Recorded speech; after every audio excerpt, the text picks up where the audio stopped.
Börek sesip qilish kesiliga giribdor bo'lgan ayol barmagan doktorxona yemigan dori qolmadi. Kesili eg'irlashib bakmo qiyinlashga boshladi. Oxirida doktorning tavsiyasi bilan börek almashtirmoqchi bo'ldi. U börekini iyona qilgan kishiga 20 ming riyal beraman deb e'lon qildi. Bu xabar kishilar orasida keng tarqaldi. Oradan bir yo'qsul ayol keldi.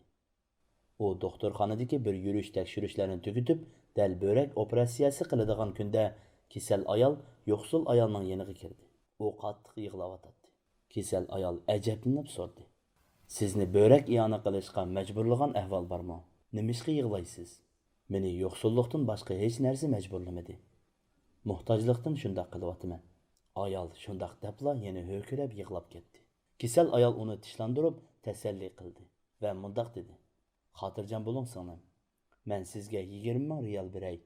Börek qolsin, almashtirmay turay. Siz buni ehtiyojingizga ishlating." Yo'qsul ayol quloqlariga ishonolmay qoldi. Uning yig'isi xushallikqa aylandi. U kasal ayolga rahmat aytdi, uzun duo qildi. Oradan bir qancha kun o'tgandan keyin ayol doktorxonaga tekshirtish uchun yana keldi. Tekshirish natijasini ko'rib, doktorlar hang-tang qoldi. Ayolning böreki tamamen saqib ketgan bo'lib, Alloh uning o'z marhamati bilan shifolik ato qilgan edi.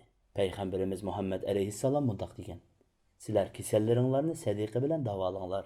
U yana mundaq degan edi: "Kimki bir qiyinchilik tortib qolgan kishining ishlarini osonlashtirib beradi ekan, Alloh uning dunyo va oxiratdagi ishlarini osonlashtirib beradi." Ulug' Alloh mundaq deydi: "Pul menini Alloh yo'lida sarf qiladigan, orqasidan uningga minnat qilmaydigan va xayri saxovatiga erishganlarni ranjitmaydigan kishilar Parvardigorining dargohida savob topadi. Ularga qiyomat kuni qo'rqinch va g'am qayg'u bo'lmaydi."